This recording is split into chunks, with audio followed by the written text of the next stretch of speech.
because there's a lot to cover, okay? Okay, so we'll go back to review one, and we'll carry on from where we have left off. Okay, and I think we will go to that mark. Oh. 46, I think. Is it 46? 48. We stopped at 48. Oh, the macro 46. Yeah, we stopped at 40. 48. 46. We have to do 47. Okay, for 47, the TC pipette. Okay, let me just explain that. Explain that in here. I need a little bit of space in here, so let me take some space so that I can explain instead of going to the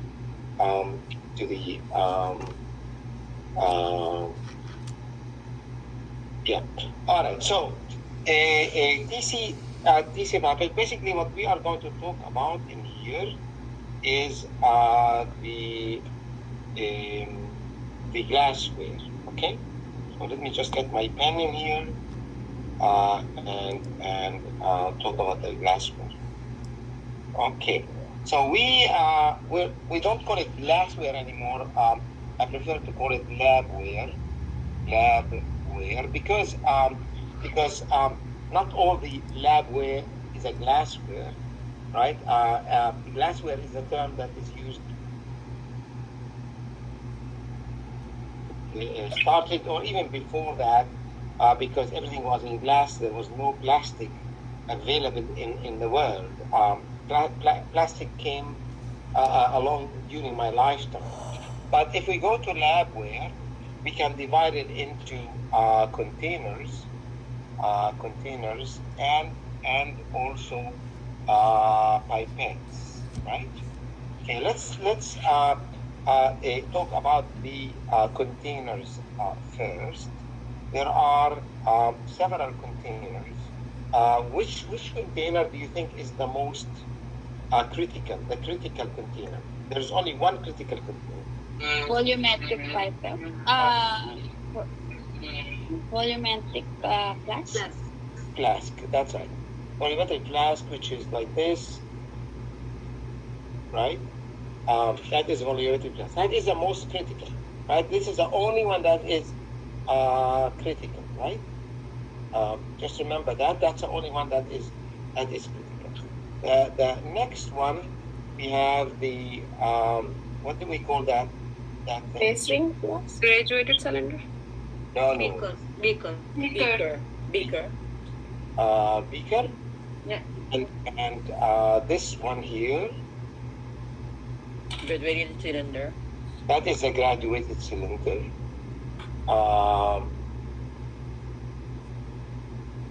And Erlenmeyer flask. And Erlenmeyer flask. That's correct.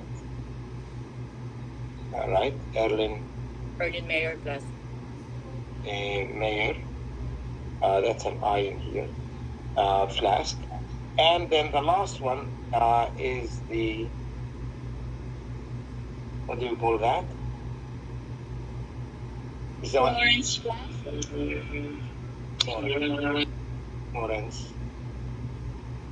Florence flask, right? Okay. Now, all of these ones, and all of the other ones are non-critical. Okay, so you need to know all of these ones are non-critical. Okay, of course. These ones are for holding fluids, for estimating, for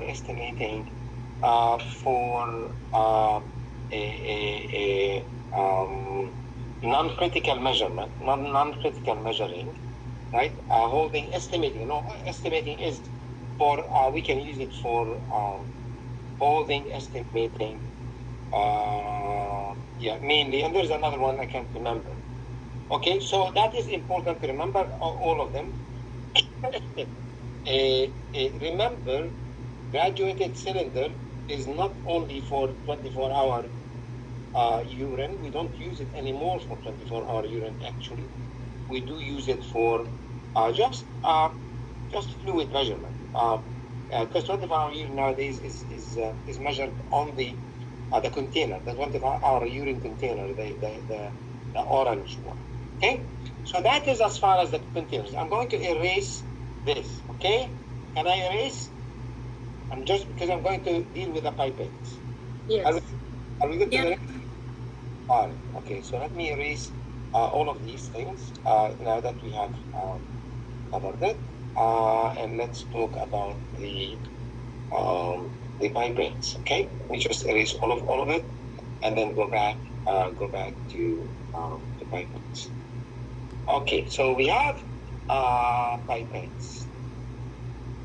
We have, first of all, two kinds of pipettes.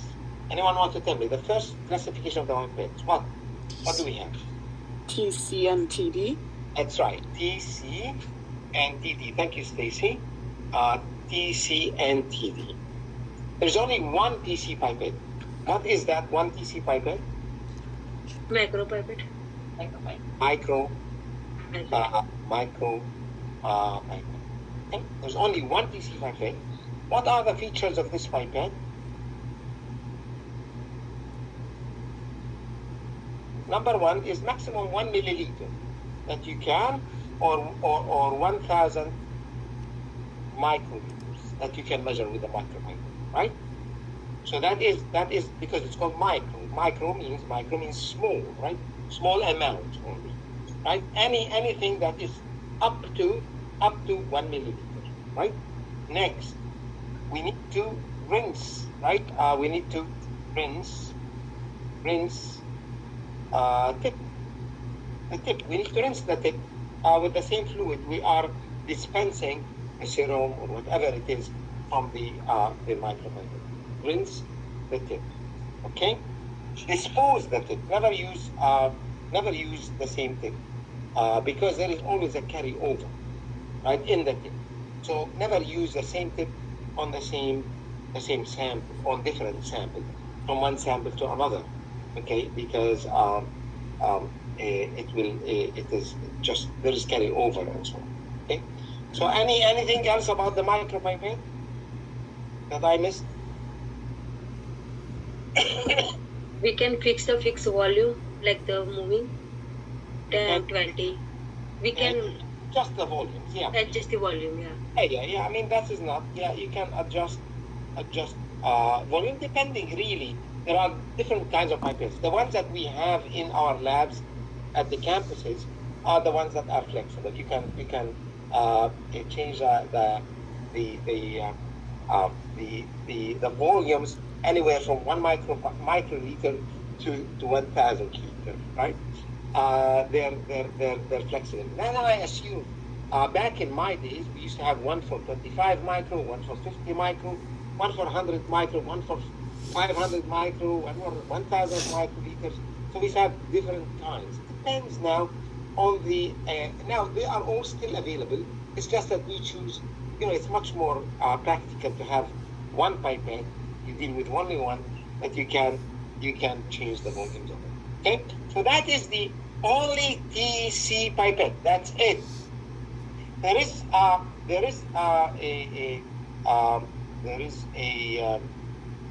now all of these actually are critical. All of them are critical. There is no pipette in here, the TC and TD, that is non-critical. All of them are critical. The only one pipette that is non-critical, we call it pipette. What is it? Anyone?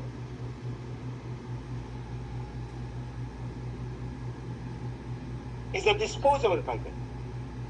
Disposable. The one that you guys use in the labs Partial pipette? for separating serums, right? When you separate the serum, separate the plasma, when you learn how to separate serum or plasma, that is disposable pipette. Or also, if you use a glass one, it's called Pasteur pipette, right? Pasteur pipette. Remember those? Pasteur pipette and disposable pipette. These are the only pipette that is non-critical. What does it measure? What does it measure? Droplets? Drops? Drop measurements. That's right. Excellent, Stacy. Drop measurements. That's all. Drop measurement. A drop. 2 drops of this, 3 drops of that, right? Okay. Whenever you have a method, and then they say put 2 drops of this and 2 drops of that. That's the pipette that you use. It's disposable pipette. It's called disposable pipette or a stir pipette. Okay. All right. Let's just erase and then focus on the TD pipettes because these are the ones that take a lot of information. Okay. Yeah. So here, let's go again. Pipettes. Now we're going to TD pipettes. TD pipettes are divided into 2 kinds. Anyone want to tell me what are they? Blowout and non-blowout. Right, the blow out and non blow out. Which are the blowout pipettes? Serological? Ostwald? Serological. That's correct. Serologic. So we have here like 10 milliliter. Sorry, we have 0 in here, and then we see the 9, and the pipette is 10 milliliter pipette. So in a serologic pipette, what you see, you don't see the total volume at the bottom. You see the measurement before the total volume, the 9 milliliter, because there is in the tip, the rest of the tip. So you have the graduation all the way to the tip. That's what we know, right? So this is the serologic, right? Serologic pipette. Okay, let's go now to the next pipette. What is the next pipette? That is a blowout. Ostwald? Pollen, yes, very good. I'm proud of you. Yeah, you have the belly of the pipette is at the bottom, right? And how many? Okay, so obviously this is 1 volume, right? One volume only, usually 1 volume, and that is called Ostwald. Ostwald. Pollen. Sorry. Ostwald. Pollen. Okay, so these are the 2 pipettes that are blowout. Now, why are they blowout? Why do we call them? Why do we have to blow out? To deliver the full volume. That's correct. To deliver the full volume, of course, we need to deliver the full volume. But what is the main reason behind? More accurate. No, well, it is more accurate, of course, but I'm looking for something else. Because here 1 volume is fixed in this pipette, so we have to completely use that volume. That's why we are blowing that. No. All of that is correct, but this is not the center point. All of that. That will be a exact volume when using this tube. Oh, I see. Viscous, yeah, okay. Right? You guys agree? It's a viscous volume, viscous fluid. Yeah, it's more thicker. The blowout is used for viscous fluid. Viscous fluids take their time to fall down, right? Because they adhere to the wall of the pipette from within, right? So by the time they fall out, they accumulate at the tip, right? So what you need to do, that's part of the full volume, right? So we blow them out. We need to blow out that bit that is left there. Every time it accumulates and then we blow it out. We keep on kind of blowing it out. Okay? Did we get that? Is the main reason. Are we good with that? Yes. Okay. I just want to take more space in here. Okay, so now we'll go to the um, um, a no blow out, right? The no blow out, we have two pipettes. We have two pipettes. The one is, More. we'll start with 0 and end with 10. This is a 10 milliliter, right? It's a 10 milliliter. 10 milliliter pipette. Start with the 0 and we can see where the 10 is. Okay? What pipette is that? More. Volumetry. That's more pipette. More pipette. This is a more pipette. Okay? It's a non-blowout. Okay? And then the next pipette is what? That's the one that is left. Volumetric. Volumetric, yes. Okay, this is the volumetric pipette. And again, it's only one volume. Okay, so one volume here, that is a volumetric.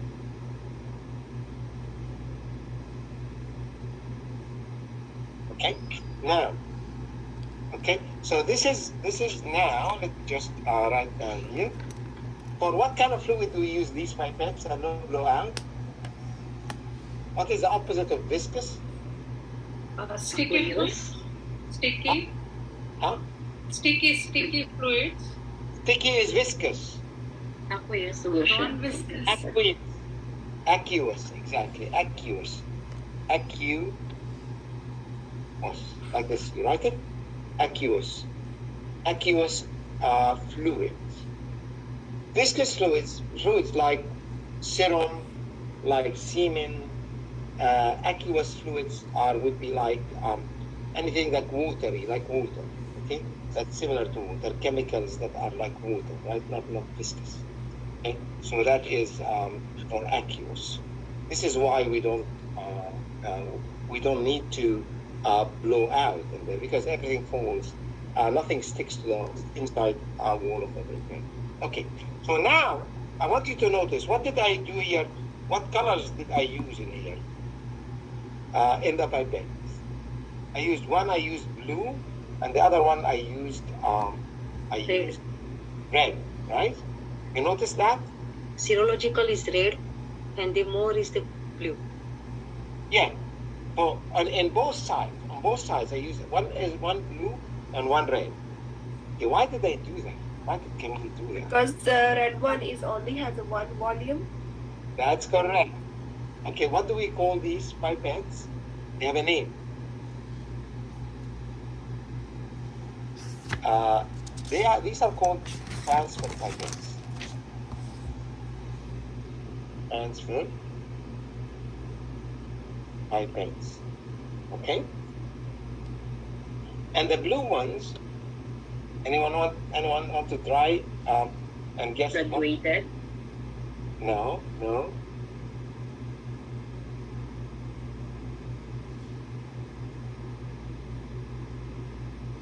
They're called measuring. Some measuring.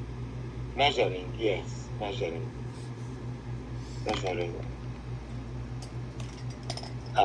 Pipettes. Okay, they're called measuring pipettes. The blue ones are measuring pipettes, and the red ones are called transfer pipettes. And transfer pipettes because they only transfer one volume. We don't use them for measuring. We don't measure. We don't use them to measure several volumes or whatever. We use them to measure only one volume. The transfer pipettes. The measuring pipettes, we can use them. For example, if you take the Moore pipette, you can use it, and the serologic pipette, you can use it to fill, let's say, nine tubes with 1 milliliter each, right? So you go from 0 to 1, 1 to 2, 2 to 3, 3 to 4. That's measuring. Or you can fill it up to 0 and then take only 5 milliliters. You have a choice. You can measure 3 or 5 or 10 or 7. Correct? Are we good, guys? Take a picture of this if you want. you want to take a picture for ease of. I'm trying to get rid of this.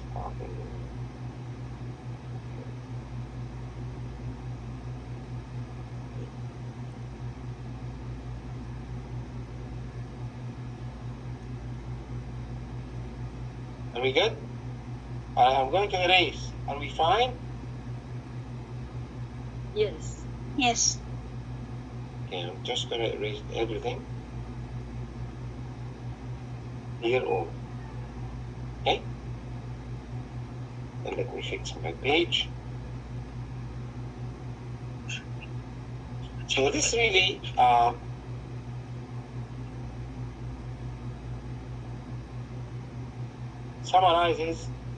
actually summarizes all the classwork, right? Correct? Yes, in one question we learn all the glassware. This is that's right. In half an hour, or not half an hour, 10 minutes. We learn actually more than 10. It's 20 minutes being already. Oh my goodness, time's running so quickly. All right, let's move now a little bit faster. Okay. All right. Lipid assessment profile includes, remember, triglycerides, cholesterol, HDL, LDL. This question was new questions at the time when they stopped ordering, when the Minister of Health stopped ordering, stopped allowing the doctors to order, not allowing, but lumped all of these lipids all together. Okay, and they came up with a lipid assessment profile on the author position. Before we did not have that on.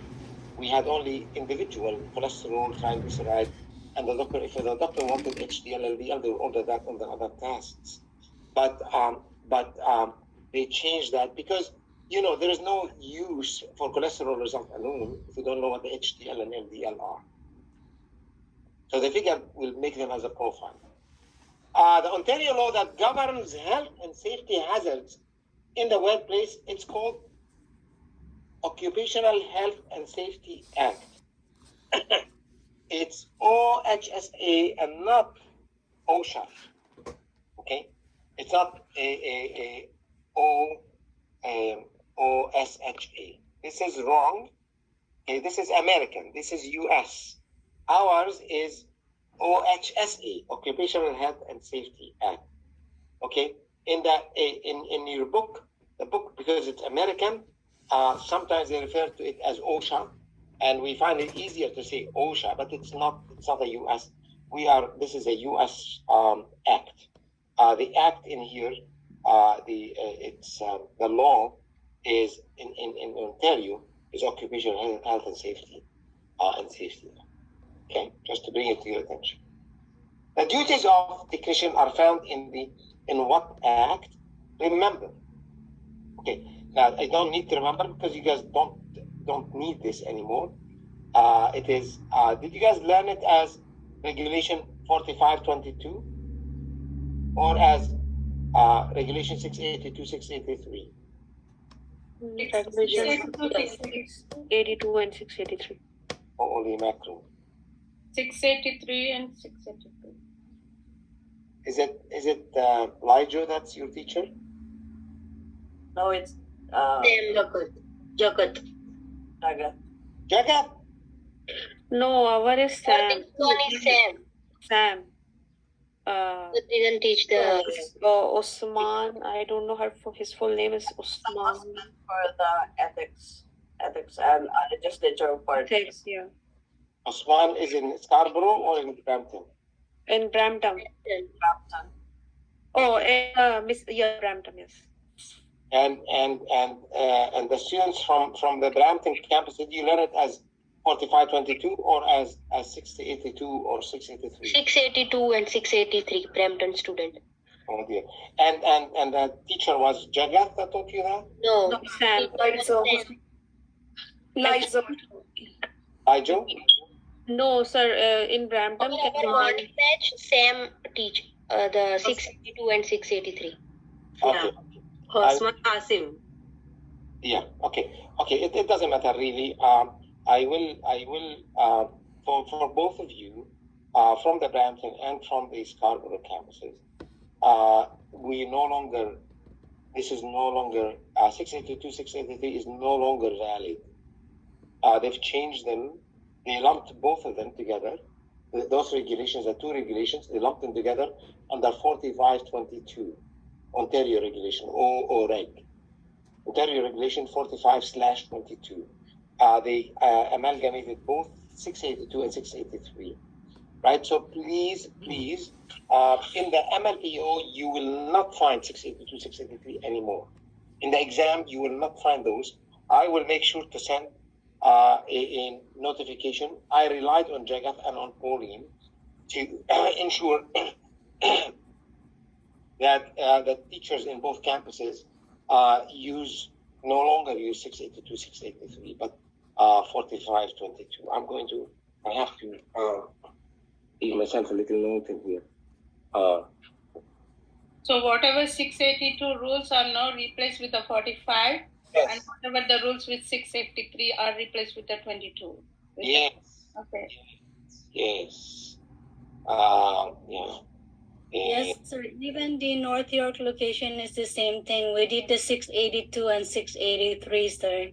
Are you in the evening with us with In the Ace? evening with Nabil. Okay, I will have to talk to Nabil as well. This one was Dragush. But Pradosh and Nabil. Yeah, it's with the bush. Actually, it's Miss Alice that time. we don't have Alice in Northfield. I think she was the acting instructor while Mr. Dragush on vacation. Okay. All right. Anyway, it doesn't matter. I will speak to all of them. I'll send a note to all of them. Okay, to change. Yeah. So, but please, for you guys, so it was changed actually in January. It was made in January 27 and filed in January 31st and published as an e-law in February 1st. Okay, so I wrote all the dates in here so that you guys are aware. They told us that in 22 they will start asking in the questions, they will convert them all to 4522. So please pay attention to that, remember. Okay? Or otherwise, you don't know what they're talking about. Are we good, guys? Sir, 45 is actually is like an old name of 682 and 22 is 683. No. No, yeah, sir, this is I'm confused. The Ontario regulation, it's called 45/22. So what? So teacher, It combines both of them, I said. Combines both of them. Combine, okay. Yes. They're no longer separate ones. They're one. 45/22. 22 for the year. 2022. Okay? teacher, What is 45? Sorry? What is 45? Like 22 is year and act? It's a number. It doesn't matter what. Okay. What does it matter? It's just this is the number. Why? What does 682 means? Doesn't mean anything, does it? It's just Sir, I just a little confused because in our book it's 682. I just confused here because I haven't read the ethics, but somehow in my mind that 682 is specifically talking about the laboratory. the 682 talks about the MLA, right? The 683 talks about the locations. The locations. They put them together. So they just put them together under one regulation. What's difficult, guys? I don't know. What's confusing? Why it's confusing? It's no longer separate. It's one. If they're referring to the specimen collection center or to the MLA certificate qualifications, they're all under one. Why it's different? Now we have to use only 45 either for the MLA or for the location. Yes, 45/22. That's the name of the regulation. Sir, they can also ask like which date, like January 31 for the no. It's just for our knowledge, right? This is just so that I know I tell Okay. you that's when it was changed. That's all. That's all. Thank you. Okay. 51. The centrifuge used, guys, we have to move on. Okay? Please listen to what I say right from the first time so that you are not confused and we don't want to waste time. Please, there's tons of material here to cover. Okay? We're not in a class. This is not a class. This is a review. All right? Let's move on. The centrifuge used in hematocrit is called microhematocrit centrifuge, right? It's a special centrifuge. You guys experienced it already. Anticoagulant which inhibits thrombin. This is a natural anticoagulant. It's inside our body, and it inhibits thrombin. Remember, thrombin is what converts fibrinogen. Remember that? And it converts fibrinogen to fibrin. Remember? This is the last step in the cascade, right? So this is thrombin, right? Now, heparin in our body, it's the one that inhibits thrombin to ensure that our blood remains fluid, right? So that's why as an anticoagulant externally, heparin inhibits thrombin. Now, all the other anticoagulants inhibit what? Or act on what? In the cascade, or coagulation cascade. All the other anticoagulants we use in the tube acts on what? To inhibit the cascade of coagulation. You guys remember? Tissue thromboplastin? Sorry? Tissue thromboplastin? No. Calcium. Calcium, right? You have the ETTA, you have the sodium citrate, you have the oxalate, whatever it's called as potassium oxalate in the gray and so on. It acts on the calcium, but heparin acts on thrombin. It's different. Okay, so just remember these two. The one on calcium is going to be coming up later anyway. All right, let's continue. What is the chemical that most anticoagulants remove to keep blood whole? This is EDTA? No, you said it, calcium. The I calcium. just said it. What is the chemical that most anticoagulants remove or inhibit? It's calcium. Just write calcium in here. Right here, write calcium. I just said that. Okay. All right. All of the following tests are part of the CSF testing except one.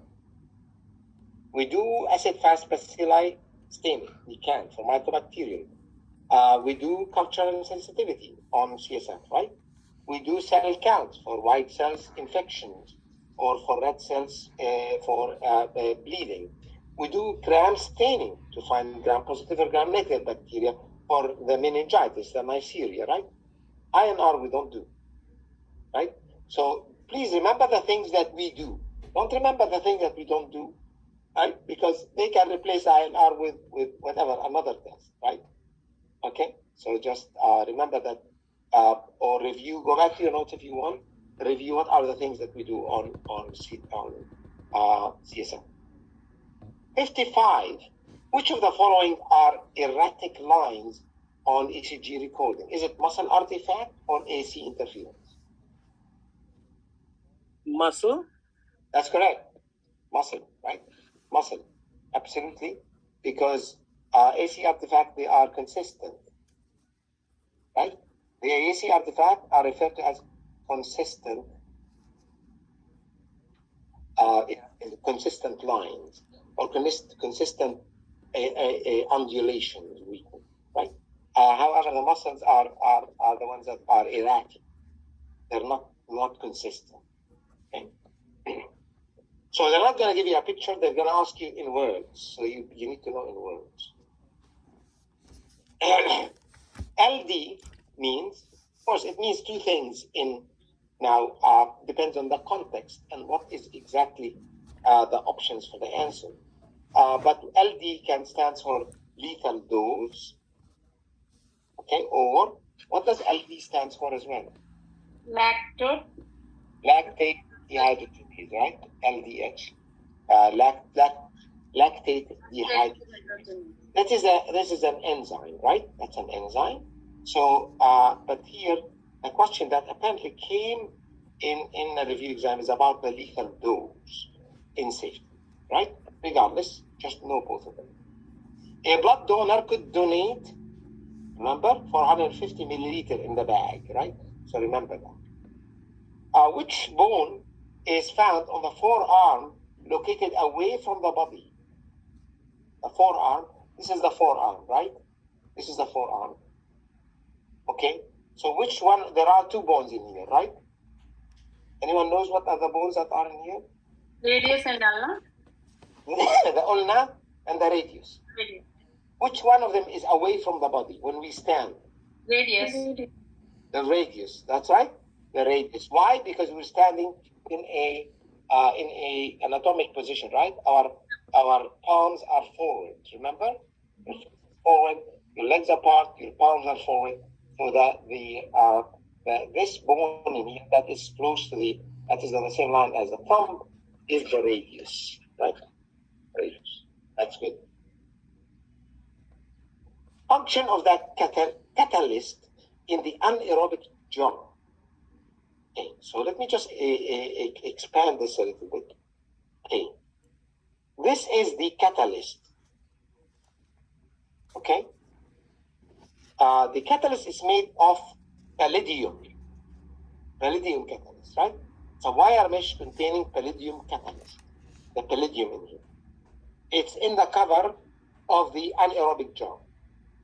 Remember, this is the gas pack, right? You guys remember the gas pack? Yes, no? Yes. Right? What does the gas pack do?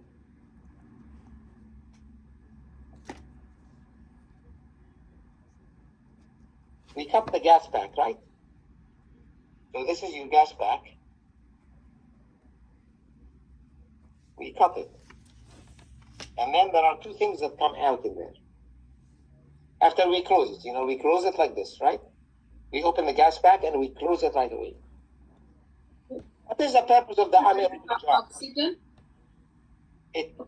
Okay, what is the purpose of what is the purpose of the anaerobic jaw? So, oxygen is not present, carbon dioxide is there. Carbon dioxide, exactly, right? To make sure that the environment is carbon dioxide, is anaerobic. So what does the gas pack do? It make a carbon dioxide environment, anaerobic. It releases two things. Releases CO2. What else does it release? H plus. H plus. Thank you. Hydrogen. Correct. What does the hydrogen do? They form water. The hydrogen combines with what? Combines with Oxygen. to form water. It combines with the oxygen, right? And when hydrogen combines with oxygen, what do we get? Water. Water. And water goes to the bottom. And when the hydrogen binds with the oxygen, what happens with the oxygen? It's removed, right? And the CO2 is the one that remains. That's what the gas pack does. What the catalyst do is that the catalyst facilitates this combination of the hydrogen and the oxygen. That's what a catalyst is, right? Remember what a catalyst is? A catalyst is a chemical that speeds up a chemical reaction, isn't it? The catalyst here, the palladium in the mesh in here, okay, its function is to speed up the combination of hydrogen and oxygen to create water, remove the oxygen out of the environment. Okay, makes sense? Yes, sir. Yes, sir. Yes, sir. Thank you. At least I work hard, so I need someone else to work hard. At least by saying yes, thank you for saying that. Okay. All right. Function of the media. There are two kinds of media. Right? There's two kinds of media. One we call it culture media. Another one we call transport media. Right? Two kinds of media. We refer to media in two ways. Culture media, transport media. What does the culture media meant to do? Provide essential nutrients for the bacteria. Bacterial growth. Very good, Heather. Thank you. And transport media is meant to do what? To maintain the Preserve the sample. preserve the bacteria. Yeah, to maintain, to write down, maintain Microorganism. a viability of microorganisms for testing. Right? To maintain the viability of the microorganism for testing. Right? We don't say to maintain them alive, because really, is a transport medium always it's meant to keep them alive? No. Well, I mean, the swabs for the bacteria, they're meant to keep them alive, yes. If you take Carrie Blair, for example, Carrie Blair, do we use it for what? As a transport medium? What do we use it for? Stool. It's for stool. Stool, right? To make sure that the bacteria remains alive. But if you use SAF, what do you use SAF for? SAF solution. Is SAF for ONP? Or OVAN parasite, Roxanne. Thank you. Now, would SAF keep the microorganisms alive?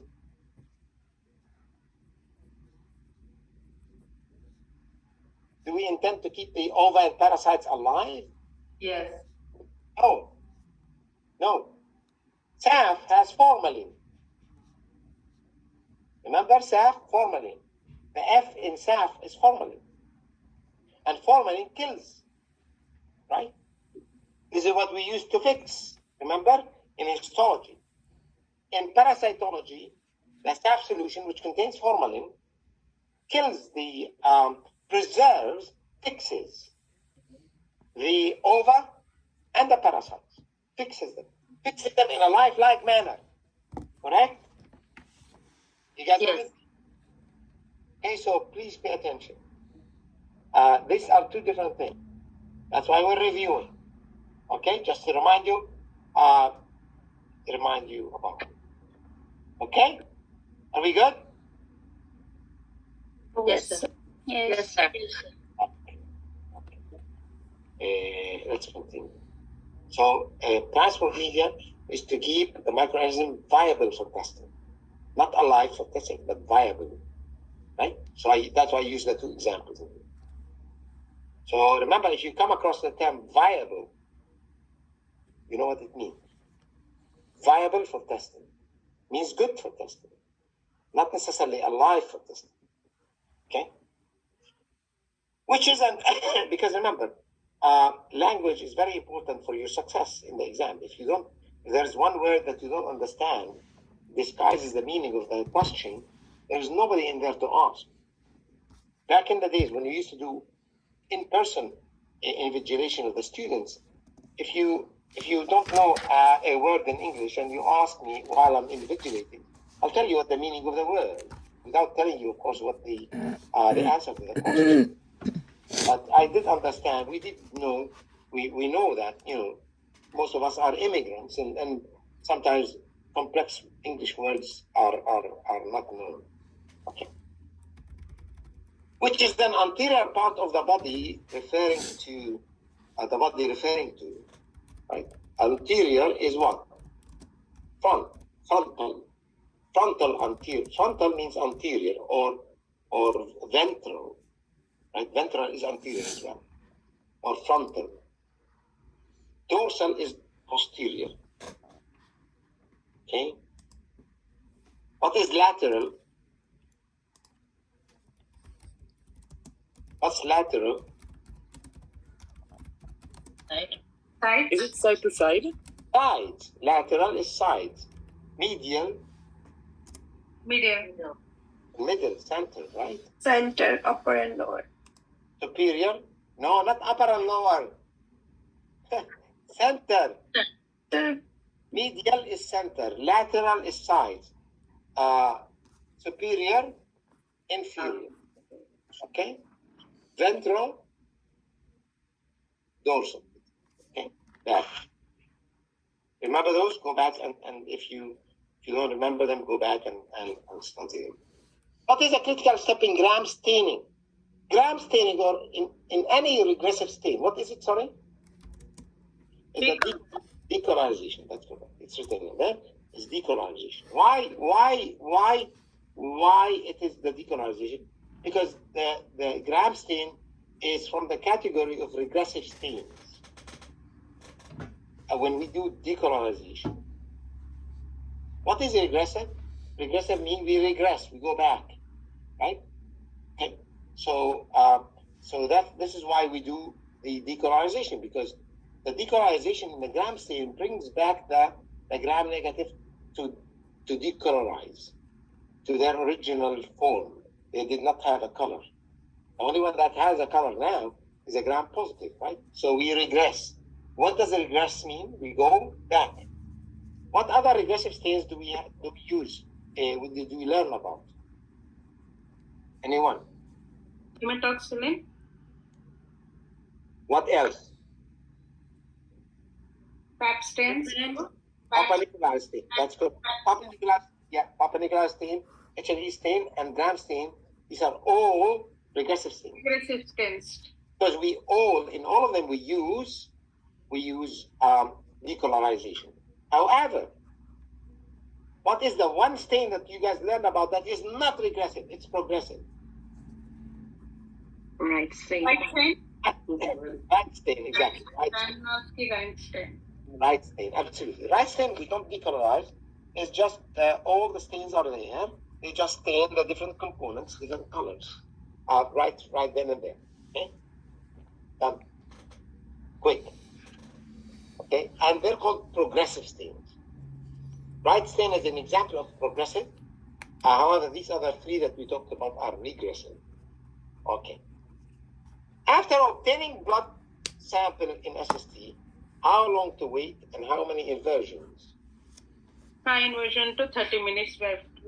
Wait 30 minutes and we do 5 inversions. High inversion. Ignore 65. Let's go to 66. What is the Levy-Jennings chart used for? So remember, the Levy-Jennings chart is used for the daily control values, right? That's where you plot, the standard deviations and you write the mean. Remember that assignment that you did in math? That's where we plot the daily control values on the Levy-Jennings chart. Okay.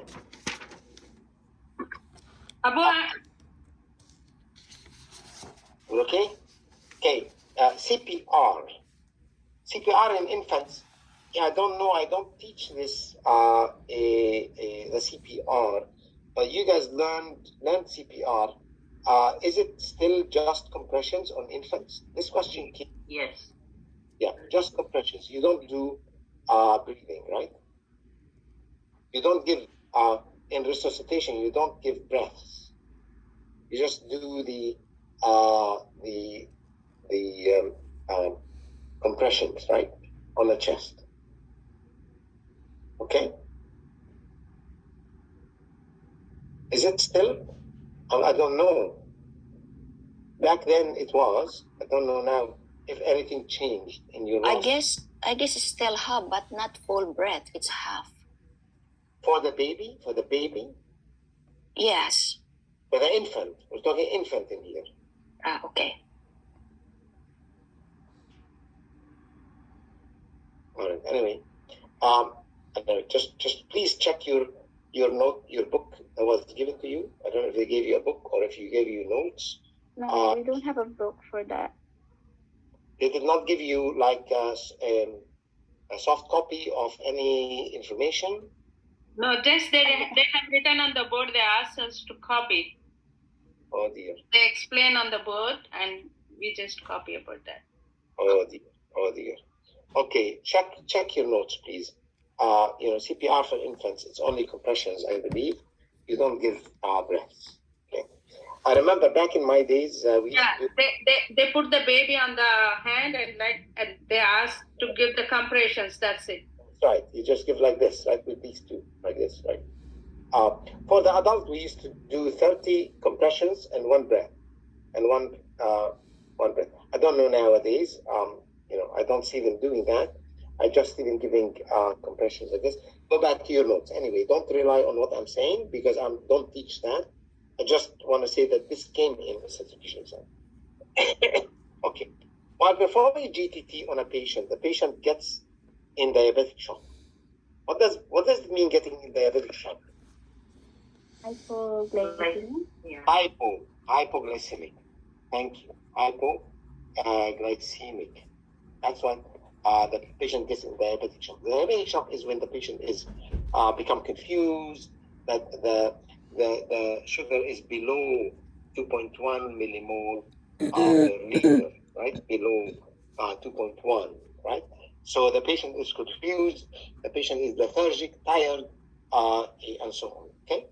What needs to be done in this case?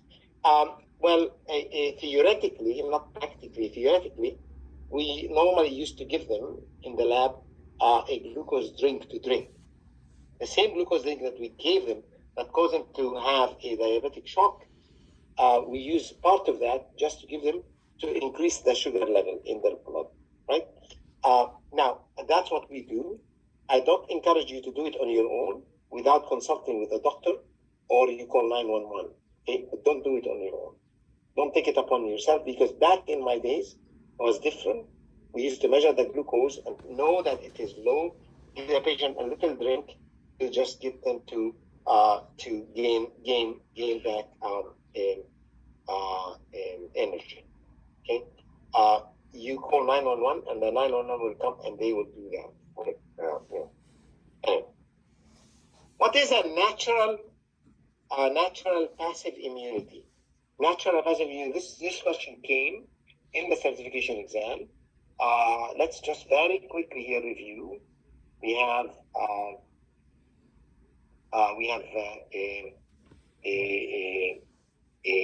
natural and artificial. Okay.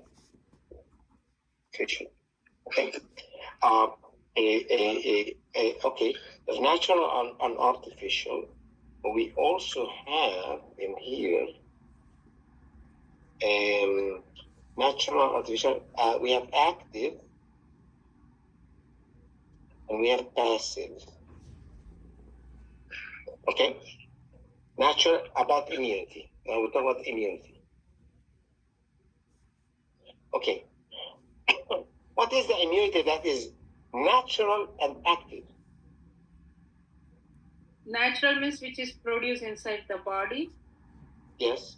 And the artificial means just we are taking out artificially, like example, vaccines. Okay, hold on. I'm asking natural, active. What is an example of that? Natural, mother to baby. No. Natural, active. IgG. That's a regular infection. Regular infection.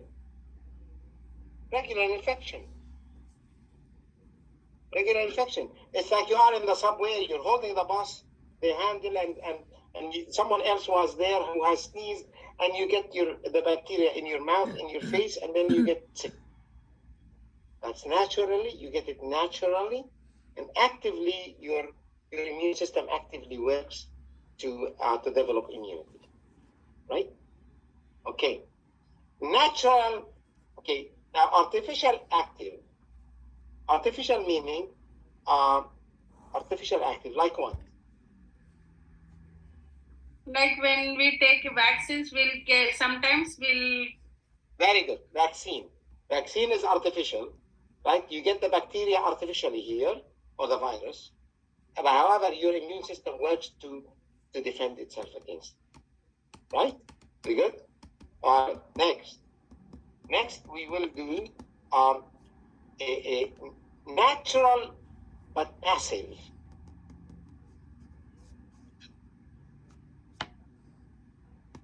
Happens naturally, and we get immunity through that. We don't work. Our immune system doesn't work to do anything. We already. Huh? Natural passive means like IgG. We can take that example. It's mother to child fetus. Mother to baby. That is a mother to baby. Mother provides antibodies of her inventory to the baby before the baby is born, and this will last with the baby for the first 6 months to 1 year. This is how the newborns are protected, because when they're born, when they're made in the womb, they have a blank immune system, blank page. Their immune system is blank page. There's no antibodies in their body. There's no immunity. So the mother provides them with all her inventory, with all the antibodies that she has, and those will carry on for 6 months to 1 year. During this time, the baby will develop. Okay? Now, artificial passive. The antibiotics which we take and Immunoglobulins, right? Or gamma globulins. Gamma globulins. These are the antibodies that are given by injection. Antibodies given by injection. This is when you prick yourself with hepatitis B virus. And we are sure that there's a hepatitis B virus in you. You just got it from a patient. In the emergency room, they will give you injection with hepatitis B antibodies. And those neutralize the virus that just got into your body and destroyed. This is artificial passive. You did not do anything with these antibodies. They were given to you artificially.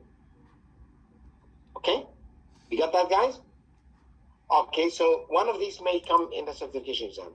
This or this. Okay. This. Artificial. I confuse myself now. Artificial. Yeah. No, I confuse myself. Don't worry about it. Okay, never mind. Let's just go back. Okay, I'm gonna erase. Okay, are we good? Yes, are we good? Yes, sir. Yes, sir. We're good. Thank you. At least work a little bit, okay? All right, let's continue. In blood grouping, you guys, in this case, if you want to just take a snapshot of it, if you don't have time to write, please do so. Feel free. Just don't put my face on your Facebook. Okay. All right, 70. In blood grouping, antiserum A reacts with the red cells. If the anti-A reacts with the red cells, what is the blood type?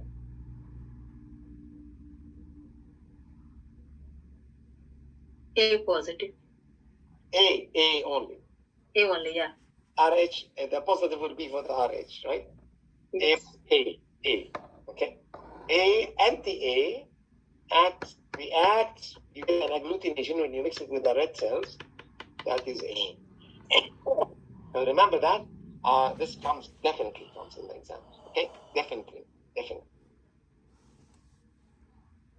What is the purpose of the quadrant streaking in blood cultivation? Right? That is the quadrant 4, the fourth quadrant. Okay? All right.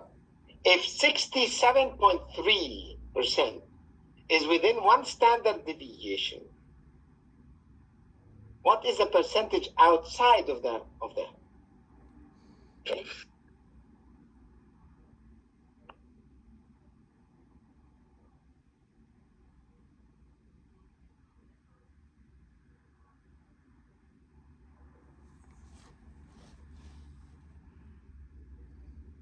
So this is your plus or minus 1 SD.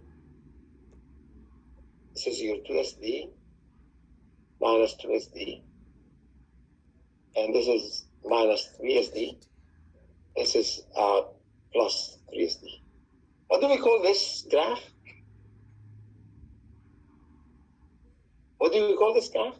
Normal standard deviation. That's correct. Normal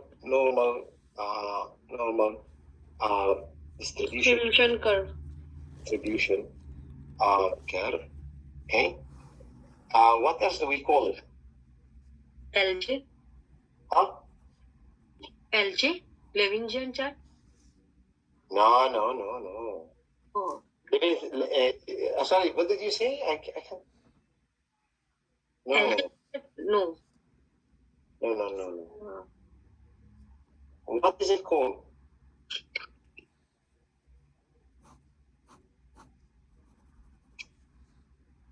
Sir, it's a bell curve. Gaussian. Yes, but it's called Gaussian chart. Gaussian curve. Gaussian. Yeah. Gaussian curve? You did not learn it as Gaussian curve? It's Gaussian curve. Yes, we learned. Yes. Gaussian curve or normal distribution curve. I need you to know both of them. Both names. Right? Do you guys remember what is the data within one standard deviation?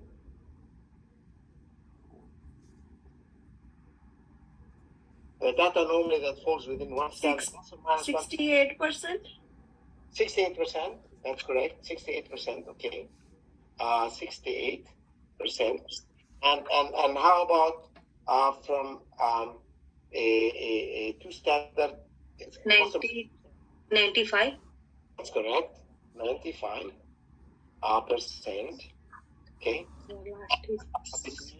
Between a 3 standard deviation.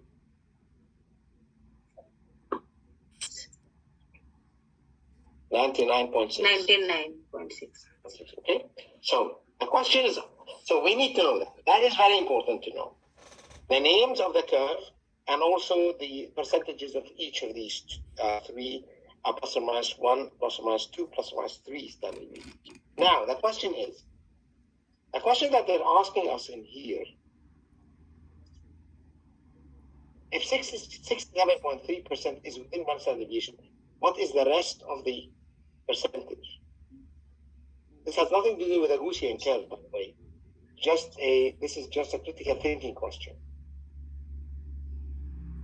So when we say 67.3% is out of how much? 67.3 out of 100. 68. No. 100. 100. 100, right?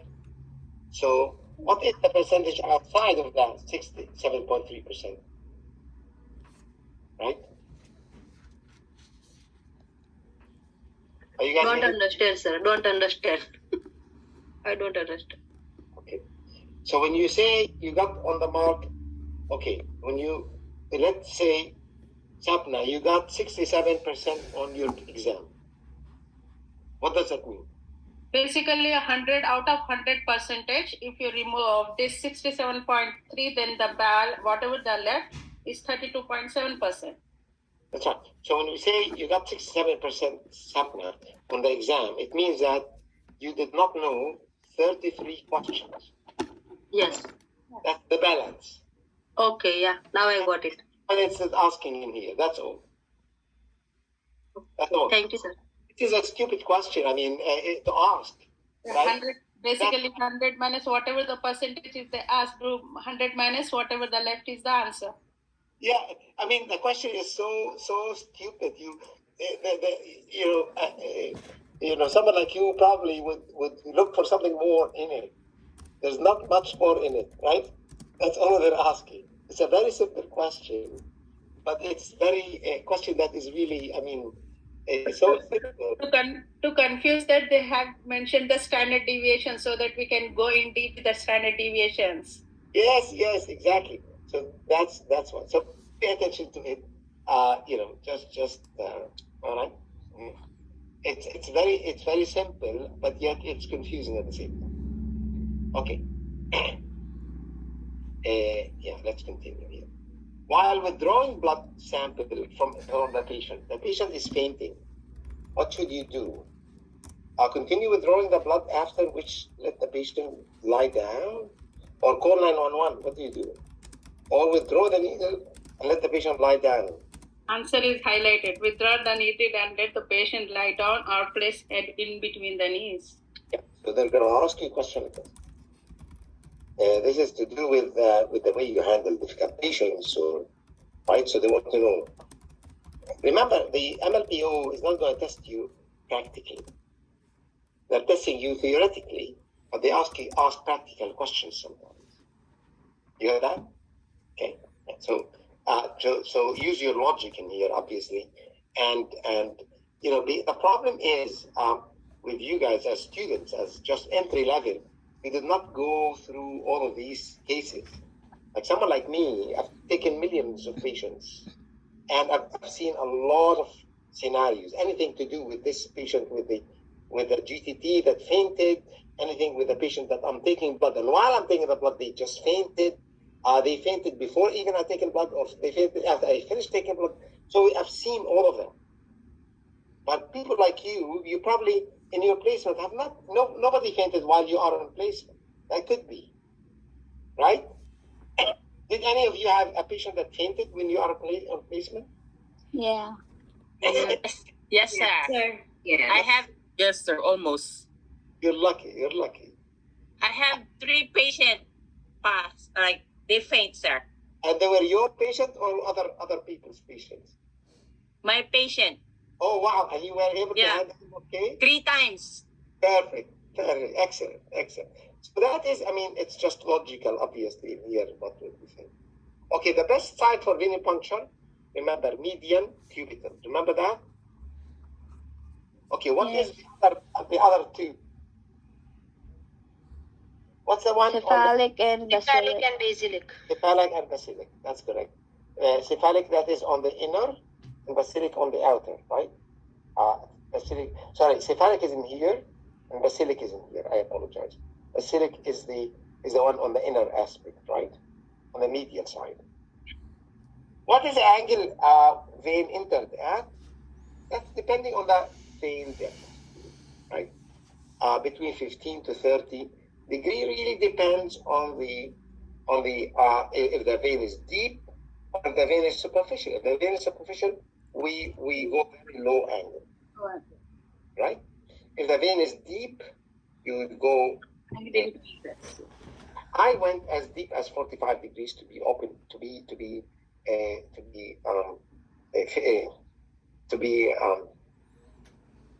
honest with you. Sometimes I had patients with really big arms. I had to go 45 degrees inside. Okay. Now, of course, this is unusual. That's why that is not mentioned. Generally between 15 and 30. What happened if the needle? What happened when the needle is inserted at 10 degrees? Above the vein it goes. Above the vein, write it down, above. 45 degree goes what? And through the vein it will go. Goes through the Through vein. the vein, yeah. That's it. It's easy to go through the vein, right? And then we push it. But the best thing is to go in the right angle so that the bevel is right inside the vein. Anticoagulant present in a lavender tube. Well, you need to know all the anticoagulants in every tube, right? Can a sample for CBC be frozen till testing? CBC? No. No. Why? No. Because it will be hydrolyzed. It will destroy the red cells. And what do we need CBC for? A complete blood picture, like Whole blood. whole blood. A whole lot. But what test do we know that will be compromised if we destroy the cells? We don't know how much the percentage of the blood or the number of RBCs, That's right. The potassium. number of RBCs. The number of cells. If cells are destroyed, how can you count them? right? We do cell counts in CBC. So here they're really trying to, okay, so listen guys, in this question, there are so many things that they want to know from you. Do you know what CBC is? Do you know it's complete blood count? Complete blood picture. Yeah. Do you know, okay, other than that, do you know what this CBC contains? What tests? Red cells, white cells, hemoglobin, hematocrit, MCV, MCH, RDW, all of that, they need to know. You know these? If you don't know that this is for cell counts, you don't know how to answer. If you don't know that CBC is a whole blood, you don't know how to answer. If you don't know what freezing will do to the cells, you don't know how to answer. Right? You guys are with me? Yeah. Yes, sir. The cells. And CBC is a whole blood. You cannot do counting. Okay? So please. Okay? So many things in there. Anticoagulant that is responsible for carryover affecting potassium and calcium. What is anticoagulant that will affect? Huh? EDTA, ethylene. Yes, EDTA. That's correct. EDTA. EDTA affects the level of potassium and the calcium. Why? So let's say, let me give you this scenario. Here, you took the lavender first, and then you took the SST. Is that correct? No. You always do the SST before the lavender, right? But if you took the lavender first, you inserted in the holder lavender, you took the lavender, then you took it out, and then you put the SST. What happens? Carry over. The EDTA is carry over to the next tube. Yes, the EDTA in the back of the needle that is in the holder will contaminate the SST. What does the EDTA do? What does the EDTA do first as an anticoagulant? Chelating agent. Huh? Chelating agent What? Of what? Yes, of what? for calcium. Calcium, right? So what will happen to the calcium in the SST? It will decrease. It will decrease. Perfect, Roxanne. It will decrease because there is carryover of EDTA. The EDTA will remove calcium from the SST, isn't it? And the SST is meant for calcium, isn't it? We test calcium in SST, don't we? The second thing, what is the potassium? Why the potassium? What happens to the potassium? Potassium will increase. Why would the potassium increase, Roxanne? Correct. Chemical. Because of the carryover. Of course, but why? Do you remember you're looking at the lavender tube? What is in front of the EDTA?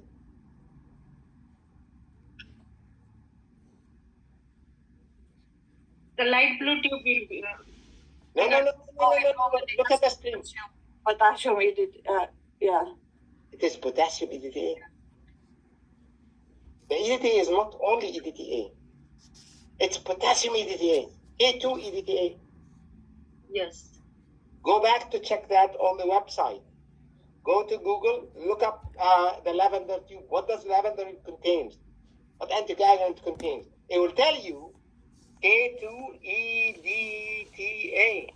Okay, so this EDTA is already calcium, potassium is there in the EDTA. When we are carry on, that's in the next step. So that's the reason here potassium increases. Exactly. And calcium decreases because it's a chelating agent, removing calcium. Right?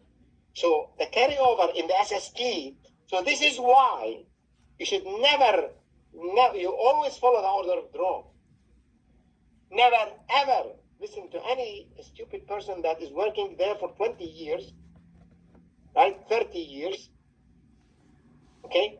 And they're still doing the old way that they probably learned and they never paid attention and they still do the same thing. And you think because this person is working 25 years, they should know better than Kevin do. Right? and you try to, and you follow them, or you're scared from them because they are your preceptor. You're scared. They tell you, no, don't worry, just take SST, take the lavender first, don't worry. They don't know, right? So that's why you need, now you know, you need to follow the order first. If you don't, that's what you're gonna get. So that the results on the patient from this SST that you took after the lavender, the results are gonna be messed up completely. Okay, guys? You got that? I got it. Thank you. Okay. Anticoagulant present in the light blue, sodium citrate, and removes the calcium, the same thing. A chemical present in Cariblair, present in a stool container for culture and sensitivity. It is you don't see Cariblair in the options. Okay, so they came up with this question. The chemical present in a stool container for culture and sensitivity. And they mentioned 4 options. None of them is Cariblair. You're looking for Cariblair. Where is Cariblair? There's no Cariblair in there. We told you it's Cariblair, right? What color is it? What color is Cariblair? Is it black? Red color. Red. Red is usually they make it red. They make it they color it red, right? So now Cariblair, okay, Cariblair contains a very important chemical. It's thioglycolate. What did you guys learn about thioglycolate in microbiology?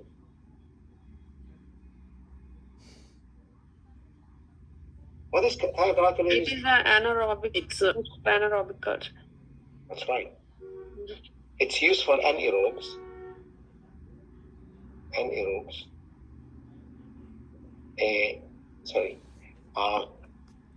When I rush, start making a mistake. Anaerobes, right? Now, so if this is thioglycolate, where would the anaerobe? It is for anaerobe, correct? But it's very flexible too. Where would the anaerobe bacteria grow if you put them in a thioglycolate, a tube with a thioglycolate? They grow At the bottom. At the bottom. bottom, right? So this is the anaerobe. And where the aerobes grow? At the top of the tube? Oh, yeah, aerobes grow at the top. And the ones in the middle, they are the, we call them the micro. Yeah, what? Mycobacterium will be present in the medium. Microaerophilic. Microaerophilic. Microaerophilic. ARO here, right? Microaerophilic. Microaerophilic in the middle, meaning they can survive with a little bit of oxygen, right?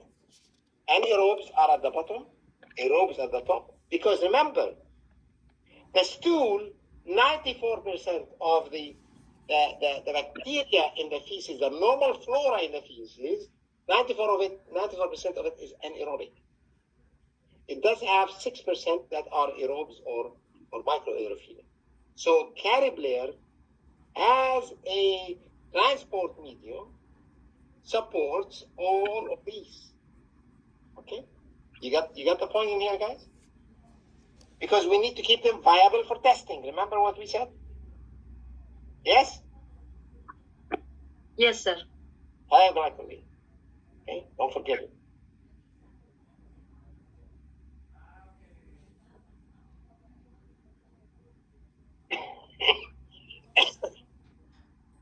Okay, let's continue. Which of the following is a staining method for acid-fast bacilli? Okay, remember that? You remember that? G. Larson. Chlorhexidine-Nielsen, right? That's for acid fast.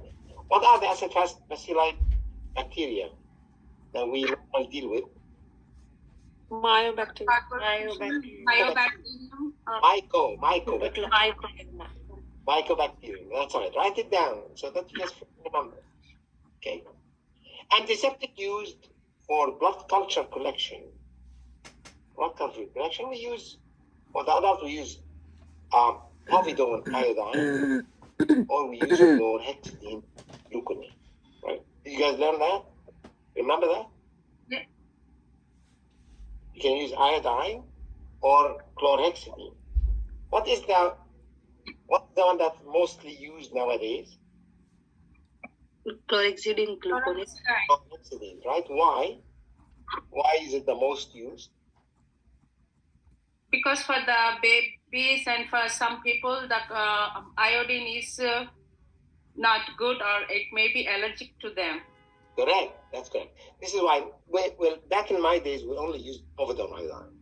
There was no chlorhexidine gluconate, right? So, however, now they're discovering. Now, with more and more people are coming up with allergies to this, allergies to that, allergies to this, and they seem to be like iodine.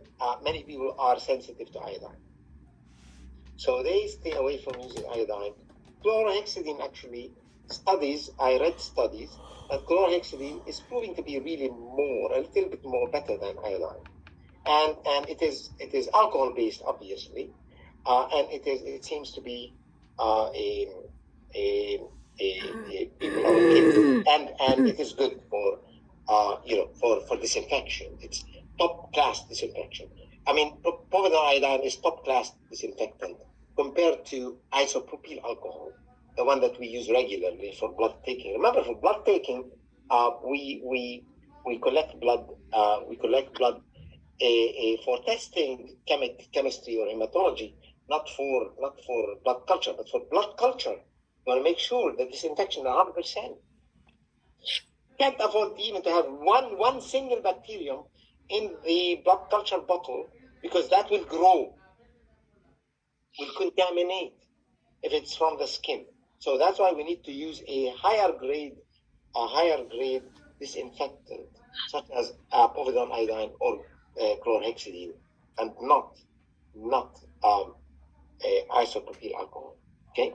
Now the question is, a 2 months old baby and older, and people with iodine sensitivity, we only use chlorhexidine. That's the rule. This is a rule. Now, can you use povidone iodine or not? You can, just we avoid using it. But for 2 months old baby, a 2 months old baby and older, and people with iodine sensitivity, only chlorhexidine. Okay, all of these came in question. All what I'm talking about in here, I did not invent to talk about. I know that came in certification. Are they going to come again? Possibly. We are preparing. Definitely, it will come again then. Well, hopefully they did not change the exam yet, and still coming. If it doesn't come in this format, it come in a different format, right? But we need to know. There's so much to ask about, right? Anticoagulant in blood culture bottle. What is anticoagulant in blood culture bottle? Is it sodium citrate? Is it EDTA? No. Sodium polyethanol sulfonate. It's given here. SPS, right? SPS. It's SPS. Sodium polyethanol sulfonate. Why? Why are we using this? This because it does not harm bacteria. And I will share with you guys that I will be sharing with you the microbiology notes on 2 pages and so on. It has summarized everything in it. Okay? Because SPS is friendly to bacteria. It doesn't harm the bacteria. And you need that. In a blood culture bottle, you need that. In any other tubes that you collect for hematology and chemistry and so on, we don't care about the bacteria. But in a blood culture, you need to preserve the bacteria, to keep the bacteria alive, to test it, identify it, or otherwise, if you kill it, what's the use? The patient may die, and we say, oh, there's no blood infection. Okay. Okay, guys, let's take a break. It's question 85. Remember, we're due for a break. I have to go to the bathroom myself as well. Okay, so let's take a